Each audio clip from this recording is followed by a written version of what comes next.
I paid for my sister's wedding, then found out on Instagram I wasn't invited. I covered the venue, the dress, the planner, everything. And then I saw the post.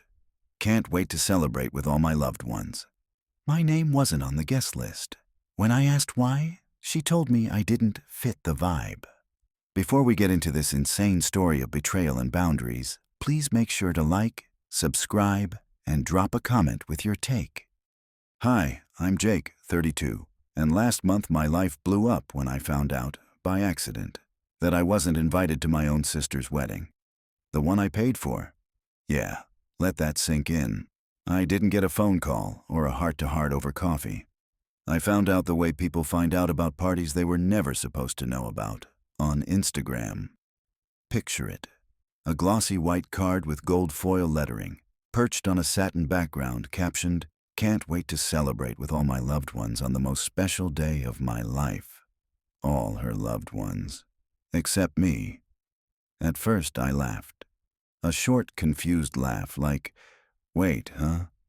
Maybe my invite was still in the mail. Maybe she forgot. Maybe there was a surprise angle to all this. After all, I'd been bending over backwards to make sure she had the wedding she wanted. When she and her fiancé couldn't cover the deposit for the venue, I stepped in. When my parents got cold feet about helping with the catering, I covered the advance. I even spotted her a few thousand for the dress, which, by the way, she never even showed me. So yeah, I had every reason to believe I'd be there, maybe even in the front row. But the comments under the post? They told a different story. Friends, co-workers, extended family, everyone chiming in with, "So honored to be included," and, "Can't wait, it's gonna be beautiful." Some even joked about how exclusive the guest list was. Exclusive. That word hit me like a punch to the gut. I messaged her, casually. "Hey, saw the post. I didn't get my invite. Did it get lost?" Then I waited. No typing bubbles, no dots, just a black screen. I refreshed. Nothing. Hours passed. Sunset came and went. And finally, at 10:34 p.m., she replied. Her message was short, robotic. "Hey, I was going to talk to you about this. I hope you understand, but we had to make some tough choices with the guest list. It's a very curated event, you know. We had to keep it elegant. No offense, but you don't really fit the vibe. I know you'll be happy for me from afar, though. Love you. Curated. Didn't fit the vibe." I stared at the screen for a long time. Not because I didn't get it, but because I did. I got it perfectly. She didn't want me there, not because I'd done something wrong, not because we were fighting, but because I didn't fit the aesthetic, because I wasn't polished enough. I didn't have an MBA. I didn't work in finance. I owned a luxury auto repair shop, a very successful one, mind you. But in her world, it didn't matter how much money I made. I was just the guy with grease under his nails and the nerve to wear steel-toe boots to dinner. She took my money, and then she curated me out of her wedding. I didn't sleep that night. I just lay there in the dark, replaying every moment from the past 6 months like a reel stuck on loop. Every time she needed something, I showed up. No hesitation, no resentment. When she called crying because the florist's quote was unfair, I covered the deposit. When she found a planner that only works with high-end clients, I wired the retainer fee. Not once did I question it. I thought I was helping family. Turns out I was just funding a dream I wasn't allowed to be in. The next morning, still running on no sleep and way too much bitterness, I drove to my parents' house. I didn't call first. I wanted to hear what they were saying when they didn't think I was listening. As soon as I walked in, I heard voices from the kitchen. "You know how he is," my mom said in a clipped tone. "I just don't want him embarrassing her." "It's going to be a sophisticated event," my sister replied, her voice clear as glass. "I can't have him showing up looking like he just crawled out from under a car." My jaw clenched so hard I thought my teeth would crack. "He's family," my dad mumbled, but his tone lacked anything close to conviction. "Exactly," she snapped. "He should understand that this isn't about him." I stepped into the room, quiet but direct. My sister froze, color draining from her face. My mother suddenly became very interested in stirring a pot that wasn't even on the stove. "So that's how you see me?" I asked. My sister straightened her back like she was ready for court. "Don't take it personally. It's just not your kind of crowd." I folded my arms. "My kind of crowd? You know what I mean," she said, trying for casual. "Everyone there's from the corporate world. Lawyers, executives, people who network." "Right. Because I don't sit in an office all day, I must be too dumb to carry a conversation?" "I didn't say that," she snapped. But her expression said enough. My mom stepped in, her voice soft. "Sweetheart, it's just a different kind of event. You do come off a little rough, always in those work clothes, and you don't carry yourself the way her guests do." "I own a business," I said, keeping calm. "I make more than half the people you're inviting. But because I don't wear a tie every day, I'm not good enough?" My sister groaned, exasperated.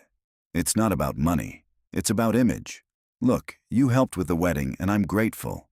But this is my day. I need everything to be perfect, and honestly, you just don't fit." There it was. It didn't matter that I paid for nearly everything. Didn't matter that I never said no. Didn't matter that I bailed her out more times than I could count. I was still, to them, just that guy. The one with oil on his hands and a permanent stain of blue-collar mediocrity on his shirt. I nodded slowly. "Got it."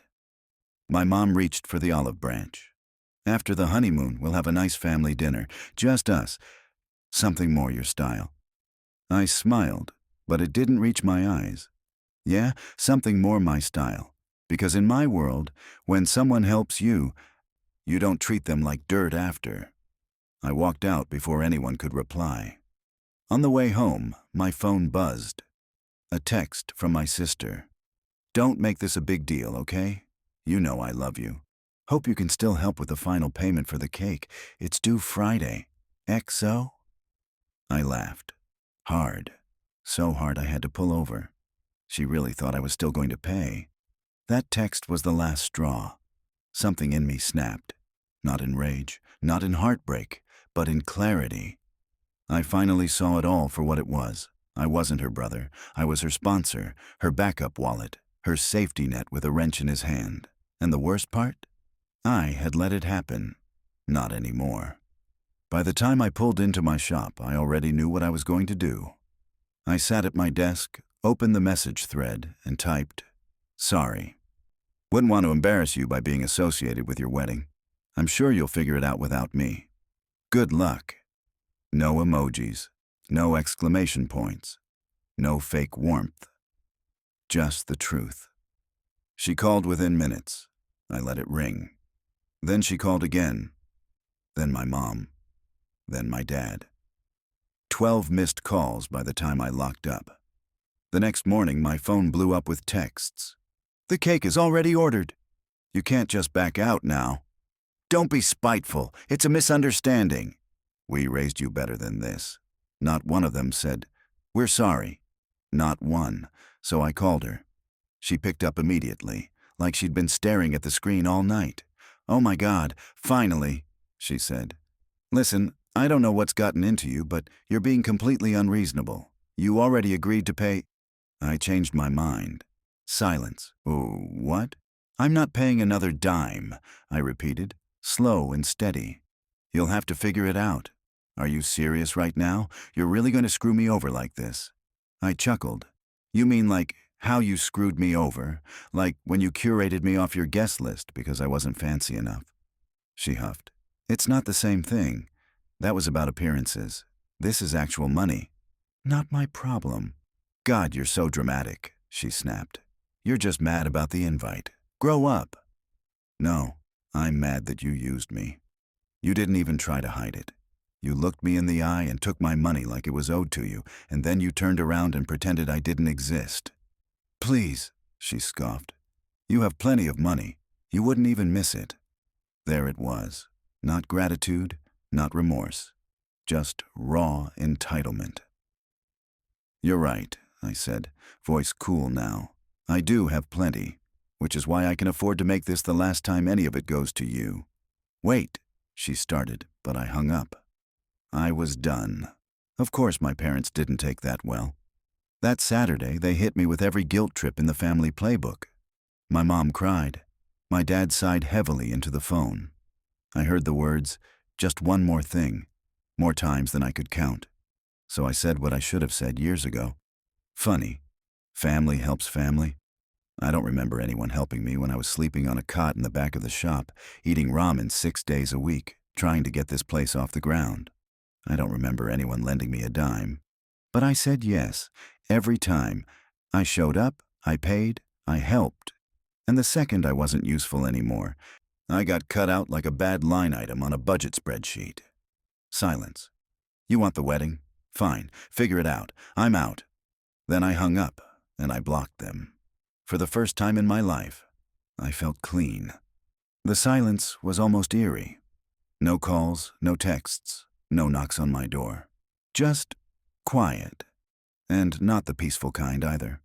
This was the kind of quiet that comes right before a storm. But I wasn't nervous. I was curious. Curious how long it would take before they cracked. It didn't take long. On the third day, the door to my shop opened, and in walked my mother like she was entering a courtroom she didn't want to be in. She didn't text ahead. Didn't ask if it was a good time. She just waltzed in, heels clicking, nose wrinkling at the faint scent of engine grease, and said, "We need to talk." I motioned toward the office. She sat down across from me, folding her hands on her lap like she was trying to look composed. But her eyes kept darting around, at the photos of my staff on the walls, at the diploma I earned from the automotive tech school they once told me was a phase, at the plaques for customer satisfaction. She looked uncomfortable, and that was a first. "Your sister is in trouble," she began. I leaned back. "Oh, don't act like you don't know," she snapped. "The bakery won't release the cake without final payment. The venue is threatening to cancel unless the balance is cleared. The florist is demanding their money. The wedding is in 2 weeks, Jake." I raised an eyebrow. "That sounds stressful." "She doesn't have the money." "That's unfortunate." She blinked like I'd slapped her. "You have the money." I smiled. "And yet, here we are." Her nostrils flared. "Stop being petty. You agreed to pay. She planned everything around that agreement. You can't just pull out now." "Oh, you mean like how she planned the entire guest list around pretending I don't exist? That kind of pulling out?" She stood abruptly, pacing now. "This isn't the same thing." "It's exactly the same thing," I said, calm. She made a decision. I made one too. My mother exhaled hard, then looked me dead in the eye.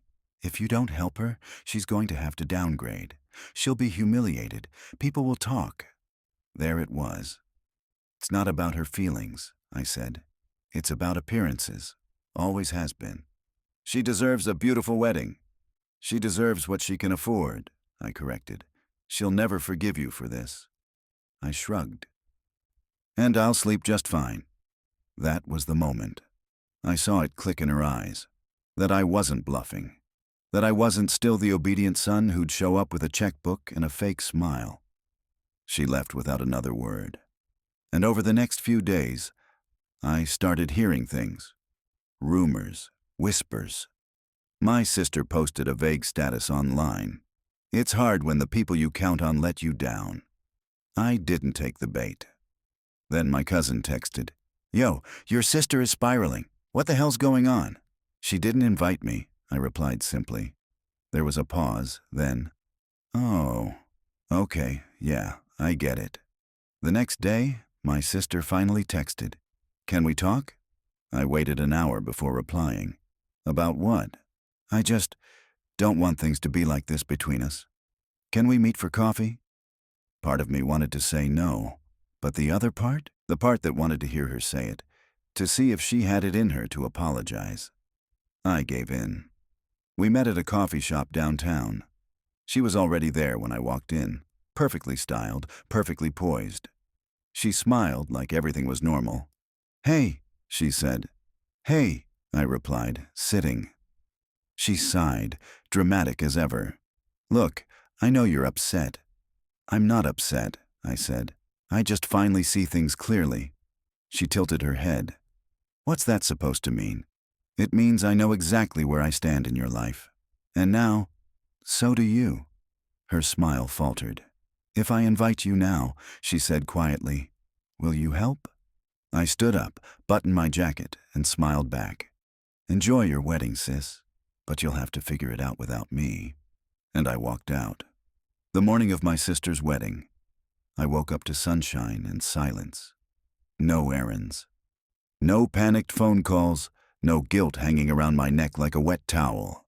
Just coffee, peace, and the satisfaction of knowing, for the first time in years, I didn't owe anyone a damn thing. That lasted exactly until 11:27 a.m. First call, Mom. I let it ring. Then, 11:42. Dad. Declined. By 12:03 p.m., I got a text from my cousin. "Bro, you are not going to believe this. The venue just kicked them out." I blinked, read it again, and then I laughed. The venue had officially canceled, locked the doors. Security turned away guests as they were arriving. People in suits and cocktail dresses standing outside, fanning themselves and looking confused, while the wedding planner had a very public meltdown. It was everything I warned them about. Everything they'd arrogantly assumed would magically work out. But the money never showed up. Because I didn't show up. At 1:15 p.m., my sister finally called. I picked up. "What?" I answered, flat. Her voice came through sharp, strained, already halfway into hysterics. "Are you happy now?" I leaned back in my chair, sipping my coffee. "Happy about what?" "You know exactly what," she shrieked. "The wedding is ruined." I paused, thoughtful. "Didn't have enough money." "You knew we didn't have enough money," she snapped. "You were supposed to help. You promised." I let out a soft chuckle. "No, you assumed." There was a beat of silence on her end, like the words hit harder than she expected. "You let me fail," she said, voice cracking. "You just let it happen." "I didn't let you do anything," I said calmly. "You made a choice. I respected it. You didn't want me at your wedding, remember? I just took it one step further. You don't get to have me or my money." "But it wasn't supposed to be like this," she whispered.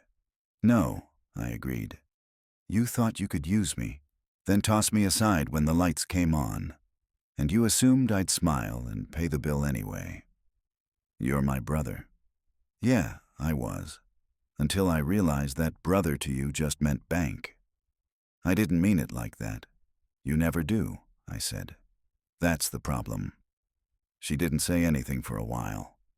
I could hear her breathing hard, probably pacing in whatever last-minute mess they had scrambled together. "So this is it?" she finally asked. "You're really just done?" "I was done months ago. You just didn't notice until your cake didn't show up." I hung up before she could say anything else. Later that day, I heard they moved the wedding to a relative's backyard. No chandeliers, no designer centerpieces. The 5-tier cake never arrived. Neither did the live band or the monogrammed cocktail bar. Just some folding chairs, a Bluetooth speaker, and a lot of whispered judgments from guests who'd expected something grander. Apparently, my sister spent most of the evening smiling through gritted teeth and avoiding questions. I didn't feel bad. I didn't gloat. I just didn't feel anything. Which, honestly, was a first. Over the next few weeks, the silence from my family morphed into something else: careful politeness. My mom started texting occasionally, not to ask for money, but to check in. My dad sent me a photo of a new tool chest he thought I'd like. No context. My sister, though. Radio silence. No apology. No explanation. Just nothing. I didn't reach out either. I had nothing left to say. 3 months went by, then 6, and then one random Tuesday afternoon, I saw her name pop up on my phone. A single message. "Do you want to grab lunch?" I stared at it for a while, not sure if I wanted to open that door again. But curiosity won. We met at a diner halfway between our places. Neutral ground. She looked different, less polished, more tired. Her designer purse was still there, but the nails were chipped, and the usual confident edge in her voice was gone. "Thanks for coming," she said, stirring her iced tea. I nodded. She didn't jump into a speech, which surprised me. Instead, she just sat there, looking unsure of how to start. Finally, she sighed. "I've been thinking about everything." I waited. "You were right," she admitted quietly. "I used you. I treated you like you didn't matter. Like you were just a tool to help me get what I wanted." I didn't say anything. And the worst part is, I didn't even realize how horrible that was until the wedding actually happened. Or didn't, I guess. I raised an eyebrow. "You mean the part where you got locked out of your own venue?" She let out a small, humorless laugh. "Yeah, that part." She paused, then looked me dead in the eyes. "I'm sorry, Jake. I really am." It didn't fix everything, but it was the first time she'd said it. Not as an excuse, not followed by a request. Just an apology. I nodded slowly. "Thank you." We didn't hug. We didn't cry. We just finished lunch. She paid. As I stood up to leave, she said, "I don't expect us to be close again overnight, but I'd like to earn it back." I gave her a small smile. "Then don't ask me for money. That's a good place to start." She laughed, and for once, it didn't feel forced. Over the next year, things were different. My parents, too, started treating me like a grown man instead of the family handyman. They stopped calling for quick favors or guilt-laced small asks. My sister never brought up money again. Instead, she'd send the occasional text, a meme, a funny story from work. Once, even a recommendation for a tire supplier. It wasn't perfect, but it was real. A year later, things are quiet. Not the cold kind, not the silence that comes after a fallout, but the kind that settles in when people finally learn where your boundaries are and stop testing them. My sister never asked for money again. Not once. Not when her car needed a new transmission. Not when she and her husband were short on rent after he got laid off. She figured it out. Maybe out of pride, maybe out of guilt, maybe both. But I didn't step in, and she didn't ask. That, to me, is progress. My parents, too, finally got the message. It took time, months of short phone calls and firm refusals, but they got there. They no longer guilt-trip me. No more, "But you're the successful one," or "She's just under stress." Now, when they call, it's about weather, holiday plans, or asking how my shop's doing. They talk to me like a person, not a credit line. Funny how that shift only happened once I took everything off the table. Love with conditions is a currency, and I stopped spending mine. As for me, I'm still running my shop, still working hard. But now, every dollar I make feels different, cleaner, because it's mine, not tied to someone else's expectations, not instantly earmarked for someone else's emergencies. Mine. There's still a part of me that gets bitter sometimes. I think that's human. I'll catch myself remembering all the nights I skipped dinner to get a client's car ready for morning pickup while my family thought I just turned bolts. Or how I used to sit in the back at family events because I didn't fit the photo. But mostly, I feel free. Free from the role they boxed me into. Free from their need to polish their image using my labor and my silence. Free from pretending that blood always equals loyalty. My sister sent me a card last month, handwritten. Just a few lines. "Thank you for teaching me a lesson I didn't know I needed. I'm working on being better. I hope someday we can laugh about it all." I haven't written back yet. Not because I'm angry, just because I'm not ready to laugh about it. Not yet, but someday? Yeah, maybe. For now, I just finish my coffee, wipe the grease from my hands, and get back to work. The world doesn't care if your hands are dirty, so long as you own what you touch.